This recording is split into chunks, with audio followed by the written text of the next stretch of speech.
అండి, అందరూ ఎలా ఉన్నారు? బాగున్నారనే బాగున్నానండి. ఇవేంటి అనుకుంటున్నారా? యాక్చువల్లీ మా అబ్బాయి మోమోస్ తిందామన్నాడు. సో మోమోస్ చేసుకుంటాను.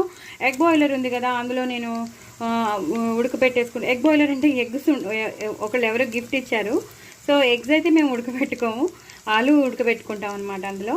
సో అందులో ఉడకబెట్టుకుందాం అనుకున్నాం, కానీ అది సక్సెస్ కాలేదు. సక్సెస్ కాకపోతే నేను మళ్ళీ దాన్ని కుక్కర్లో పెట్టేసి చక్కగా ఉడకబెట్టేశాను బంగాళదుంపల్ని.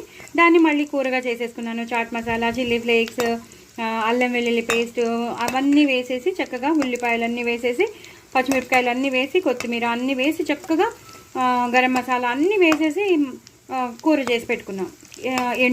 ఎండుమిర్చి పౌడర్ అన్నీ వేసి, ఏమేమి వేయాలో కూరలో అన్నీ వేసేసి వాడు యాక్చువల్లీ మోమోస్ చేసుకుందాం అనుకున్నాడు. బట్ అవి సక్సెస్ వాడికి నచ్చలేదు. ఫస్ట్ ఆఫ్ ఆల్ చేసుకున్నాడు, అందులో పెట్టి ఉడకబెట్టుకుంటే అవి పచ్చి పచ్చిగా ఉన్నాయి, నాకు నచ్చలేదు, వీటిని ఇంకా నేను యూజ్ చేయను, నాకు వద్దు అన్నాడు. ఇంకా మధ్యలో ఈ పిండిని ఇలా వదిలేస్తే ఎలాగని చెప్పి నేను డిఫరెంట్ షేప్స్ కూడా నేను వాడికి చేసి ఇచ్చాను, మోమోస్ షేప్స్. బట్ వాడు నాకు అసలు మోమోసే వద్దు, అవి అంత పిండిలా ఉంటే నాకు నచ్చదు అన్నాడు. సో వాటిని ఇంకా వేస్ట్ చేయకుండా నేను చక్కగా ఇలా ఏవైతే నేను స్టఫ్ చేశానో ఆ స్టఫ్తో కొన్ని మోమోస్లా చేశాను, కొన్ని పాకెట్స్లా చేశాను, కొన్ని మనం కజ్జికాయలు చేసుకుంటాం చూసారా, ఆ షేప్లో చేశాను, ఆనియన్స్లా చేశాను, అలా రకరకాల షేప్స్లో చేశాను నేను. బట్ వాడు వద్దన్నాడు, నాకు మోమోసే వద్దు అసలు, నాకు ఇలా ఫ్రై చేసి పెట్టన్నాడు. సో ఇలా ఫ్రై చేసి పెట్టమన్నాడు కదా అని ఇంకా స్టఫ్ చేసినవన్నీ నేను ఇలా ఫ్రై చేసేస్తున్నాను అనమాట.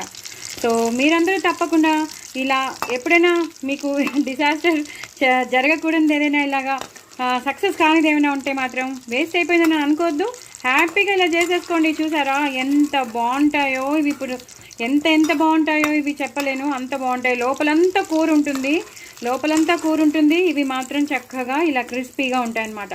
చాలా అంటే చాలా క్రిస్పీగా ఉంటాయి, మీకు అందరికీ నచ్చుతాయి, పిల్లలకి నచ్చుతాయి. సో ఎప్పుడైనా necessity is the mother of invention, మీకు అందరికీ తెలుసు. ఏదైనా మనం చేసేసుకోవచ్చు, కొంచెం మనకి కొంచెం ఆలోచన వచ్చిందంటే చాలు, మన ఆడవాళ్ళకి మనం ఏదైనా చేసేస్తాం. సో అంతే, మోమోస్ కాస్త ఇలా ఫ్రైడ్ మోమోస్ అయిపోయాయి అనమాట. సో వెరీ టేస్టీగా ఉంటాయి, చాలా టేస్టీగా ఉంటాయి. బంగాళదుంపలు ఉడకబెట్టేసుకుని నేను చెప్పినవన్నీ వేసేసుకుంటే మాత్రం సూపర్ ఫ్రైడ్ మోమోస్ రెడీ అయిపోయాయి. సో దయచేసి నా ఛానల్ సబ్స్క్రైబ్ చేసుకోండి, సపోర్ట్ చేయండి, నలుగురికి షేర్ చేయండి. చాలా టేస్టీగా ఉంటాయి. సమోసా లాగే ఉంటుంది, కానీ ఫ్రైడ్ మోమోస్గా మేము చేసుకున్నాం. సో టమాటో సాస్ అయితే అదిరిపోతుంది నంచుకోవడానికి. తప్పకుండా మీ టమాటో సాస్తో నంచుకుని తినండి, చాలా టేస్టీగా ఉన్నాయి. చూసారు కదా ఎంత ఎర్రగా వేగాయో. నా ఛానల్ని మాత్రం సబ్స్క్రైబ్ చేసుకోవడం అస్సలు మర్చిపోద్దు. బాయ్ అండి.